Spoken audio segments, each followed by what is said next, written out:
Hello, everybody, and welcome back to another episode of Capitol View, a daily journal and djournal.com production. Brad Locke here with you, along with Bobby Harrison down in Jackson, our Capitol Bureau reporter. Bobby, how's it going? Hey, Brad, doing fine. How you doing? I'm okay, sir. I'm okay. It's a Monday. It's a new week down there at the legislative session in Jackson. So I guess a little more of the same old this week. Just going to try to get some committee meetings going. What do you expect? Well, I know we're beginning to sound like a broken record, but I think this week the committees will actually start meeting and taking up legislation. And within by the time the week's over, we should have some legislation come out of committee. And there's some, big bills to consider this session to see what happens with them, whether it's the flag or tax cuts or appropriations bills, education funding. All those are issues that have come up this session. Well, Bobby, one thing that's been in the news recently is a couple of big economic development projects. A couple of companies coming to Mississippi are going to bring in, I think, probably a total of 3,500 jobs or so. Of course, Continental Tire is one of them, and going to be coming to Hinds County, and then a shipbuilder out of Louisiana. Yeah, we can just call it Top Ship instead of the word that I can't pronounce. Yeah, I didn't want to have to try to pronounce that. So yeah, that's the subsidiary which actually will be building the shipyard in Pascagoula, in Gulfport is Top Ship. So that's much easier to pronounce. Yeah, I prefer that. So it's a $254 million bond project that was approved by the legislature last week. Well, first, just the potential impact of this, Bobby, to get these two projects and get these two companies into Mississippi. What's kind of the buzz down there generally? Well, I mean, generally it's very positive. The tire manufacturer, Continental, which is going to build in western Hinds County off Interstate 20. When it's completed, which is going to take several years, when it's finally completed in the late 2020s, it will supposedly be the biggest tire manufacturer in North America, employ 2,500 people. And it's a big get for Governor Bryan and Mississippi Development Authority Executive Director Glenn McCullough, who happens to be the former mayor of Tupelo, and then the shipyard on the coast. It will be about 1,000 jobs, and it's a lot less expensive project for the state. The state's going to put about $11 million in that project to help with getting the site ready and all the infrastructure. Whereas with the Continental, the tire manufacturer, they're going to put I think about 243, and then in addition to that, Hinds County is going to put $20 million into the site. So it's a costly endeavor, but the state economists say over a period of years, by 2024, 2023, both projects will be making money, will be generating more revenue for the state than what the state is spending to recruit them to their locations in Hinds County and Harrison County on the coast. You mentioned Glenn McCullough, the former Tupelo mayor, now the executive director of the Mississippi Development Authority, recently appointed to that post. So some of this stuff was kind of in motion before he took that position, Bobby. But Governor Bryant giving him credit for kind of accelerating, to use his word, the process. So kind of how big a role did Glenn play in this? What was the key things he was doing there? Well, he's outside the governor, he's a chief recruiter for the state. It was in motion. This project, the wooing that the state had going on with Continental to lure them to Mississippi started in 2014, but McCullough came in about 8 months ago. So he played a pivotal role as the chief economic developer for the state in finalizing the deal. And he also, normally when these deals get to the legislature, there is pretty much a non-deal, and the legislature is not going to vote to kill a deal that's going to bring thousands of jobs to the state. But still, he came over to the legislature this past Thursday, and he answered tons of questions, and he showed a great deal of patience because legislators want to know all sorts of details that maybe even things they didn't even think about before before when they were preparing their presentation for legislators. So he did a a good job too, just presenting the proposal to the legislature, who was ultimately the final had the final say on whether the state was going to spend that money to attract those industries to the state. Yeah, and this passed with an overwhelming majority, very few votes against it. Although there are some concerns. Senator Hob Bryan, a Democrat from Amory, you had a story yesterday, a Sunday's paper about that, Bobby.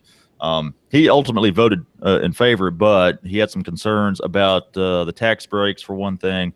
He was just concerned about, I guess, how the part about it, being profitable by 2024 or whatever. What are his main concerns, and why is he having these concerns? Well, we give Brian credit because you're talking about a lot of taxpayer money, a lot of public money. So the legislators should ask hard and difficult questions before they approve something like this. And ultimately, I think Senator Bryan decided this was a good deal for the state, but I mean, it just goes. He was reflecting on the world we live in today, where we live in a world today, as far as economic development wise, where these big companies, when they build big plants in states, I mean, they now expect certain incentives, so they'll just go to another state. And I wrote about this in my story today. Yeah, this kind of started in the early 1990s with Mercedes coming to Alabama. Alabama paid what was at the time considered an outrageous price to attract Mercedes to that area between Birmingham and Tuscaloosa, there on Highway 20. And then, but since that time, they recruited several other automobile industries to the state of Alabama. And then I wrote about how when Governor Musgrove came in 2000, he felt that our laws were not up to par as far as the incentives we offered. So, he called a special session and passed what was called Advantage Mississippi. And that put into law a lot of the incentives, the tax cuts and that we use today, the tax breaks and incentives that we use to attract these companies. And not just months after he put Advantage Mississippi in place, the legislature approved it. He calls another special session, and the Mississippi gets Nissan there just south of Canton. And Nissan, you could argue, led to Toyota and the Oklahoma there in West Point, and now this Continental plant in Hinds County. So and they're all, you could argue they're all interconnected, but you could argue that we got involved, that we as in the state of Mississippi got involved in 2000 when Musgrove was elected and put the Advantage Mississippi laws into place, and then led to Nissan coming to Canton. I think when Nissan came to Canton, I think it was supposed to be like 2,000 or 3,000 jobs. Now they have employed more than 6,000 there in Canton. So, we spent a lot of money for Nissan, but you could argue that it's been a big boost for the state. Yeah, I kind of anticipated one of my questions, that incentives race you talked about, and it sort of maybe ties in with a couple of things Hob Bryan said. A couple of quotes from your story I want to read here, Bobby. One of them, Brian said, "Is there any amount of money we will not pay someone to come and put something in Mississippi?" And then another one, he said, "It is getting to the point of self-parody." So you look, talk about this incentives race, and the economy in Mississippi and other southern states, not great, and historically has not been great. Is this maybe to some people's perspective, just because it's smack of desperation? You're just willing to throw out whatever these companies want to get them here? Is that maybe a concern, maybe something that Hob Bryan is kind of alluding to? Yeah, but the flip side of that is, it's hard to argue against recruiting jobs to the state that create more taxes and lead to other jobs being created, and a spinoff effect. So, like I said, this is kind of the world we live in today, and I think Senator Bryan, would be the first to admit that while he does not particularly like this world, he understands it's the world we live in, and ultimately this type of legislation, a majority of the people, including Senator Bryan, feels is better for the state than not having it. But his points are well taken. But back in you could argue back in early 1990s, Alabama let that genie out of the bottle with Mercedes, and you're not going to put it back in the bottle now. Because if Mississippi hadn't offered those incentives to Continental, Alabama would have, or Arkansas, or some other state. So I think, I guess a majority of the legislators felt it was better that we had the jobs and not had them. Let's switch gears a little bit, Bobby. A story you had last week, almost a week ago, but we didn't get to touch on it last Monday. Secretary of State Delbert Hosemann, he has some election law proposals, some changes or additions he'd like to make to the law. This kind of building off the voter ID from 2014 that passed. And first, talking about that, Bobby, it seems like, voter ID has been a pretty hot button issue, a controversial issue in a lot of states. It seems to kind of have gone off without a hitch in Mississippi, hadn't it? Well, I guess some people would argue that there have been people who turned away from the polls because they didn't have their ID and they didn't take the time or didn't have the wherewithal to get their ID so they could vote. But Secretary Hosemann would argue that the reason that the federal government has not intervened in the Mississippi's enactment of voter ID as they have in other states is that he's gone the extra mile to provide to make sure that it was as easy as possible for someone who did not have a government issued ID, such as a driver's license. For someone who didn't have a driver's license, more than likely that's going to be a person in the lower economic range. And so there's been processes put in place to ensure they can get a government issued voter ID without having to spend any of their own money, all the way up to, if you make a phone call, he has made arrangements to have somebody to come out to your house, pick you up and take you to the circuit clerk's office to get your photograph made. And he maintains that because of those extra steps he's taken, that there hasn't been the lawsuits, there hadn't been the federal intervention that has occurred in other states. And if you just look at the results, you'd have to concede that for a large part he's correct in what he's saying. So as far as these new proposals, he hopes to get passed this session. Just to running through a few of them real quick that you outlined in your story: online voter registration, the elimination of absentee voting except for the disabled, elderly, and other certain groups, early voting for the general public at the circuit clerk's offices and county courthouses, and the requirement of more transparency for groups that try to influence Mississippi elections. So of those, Bobby, do any of those in particular stand out to you more than the others? Well, they're all big deals. And what he's really talking about doing, Brad, if you went back, and I'm sure you go to bed every night reading the state law code. And if you try to read if you try to read the election laws, I mean, they're scattered, they're conflict, and they've just been laws passed over the past 50, 80 years. And sometimes they just pass the legislature passes them to deal with one particular subject, one particular instance in the past election. And when they do that, they open up another can of worms, and there's all sorts of conflict in election laws. And what he wants to do is kind of streamline the election law in the state code. And in doing so, he wants to do some of those things that you just talked about. And all of those things are significant, early voting. And when you talk about early voting, what he's talking about doing is nowadays, we have what you call absentee voting, where if you're going to be out of your county on out of your home county on election day, you can go to the clerk's office and say, I'm going to be working in Nashville on election day, so can I vote? And he says that it appears a lot of people just lie so they can vote early. So what he wants to do is just open up to everybody for a month, and I forget how many days exactly, but for like a month before the election, you can go to the clerk's office at any time and during business hours and vote, and you don't have to worry about it on election day.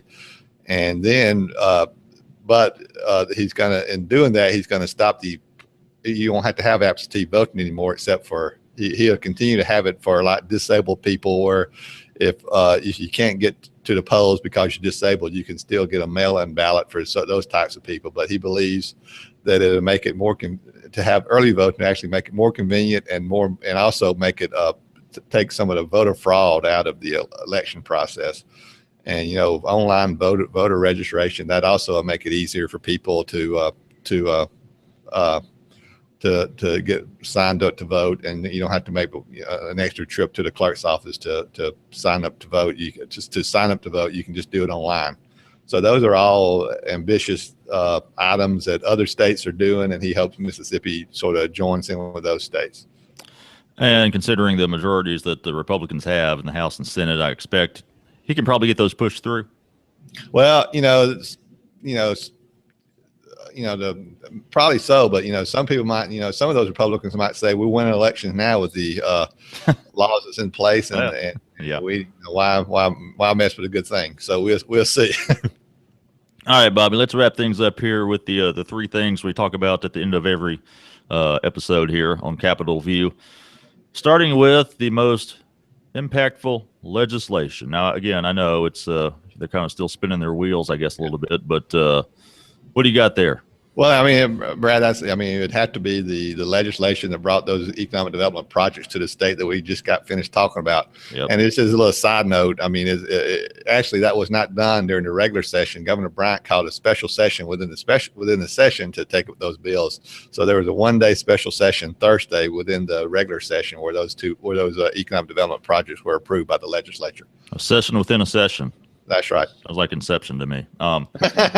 And most impactful legislature or lawmaker? Well, I guess it would be the passing the legislation, the Ways and Means chair in the House, Jeff Smith, and the finance chair in the Senate, Joy Fillingane. They had to handle that legislation, explain it to their members, and get it passed on the floor. So since that was pretty much the only thing going on last week as far as legislation being passed, I'd have to say Joy Fillingane, Senate Finance Chair, a Republican from Lamar County, and Jeff Smith, House Ways and Means Chair, Republican from Columbus, who actually cover his district includes parts of Monroe County. So he's kind of one of our own. And finally, Bobby, strangest, oddest, craziest thing to happen down there at the Capitol this week? Well, I guess it would be, we go back to Senator Hob Bryan, who we were talking about earlier, while they were discussing the economic development package in the Senate Finance Committee. They were explaining how much the economist was explaining the revenue it should generate for the state by 2040.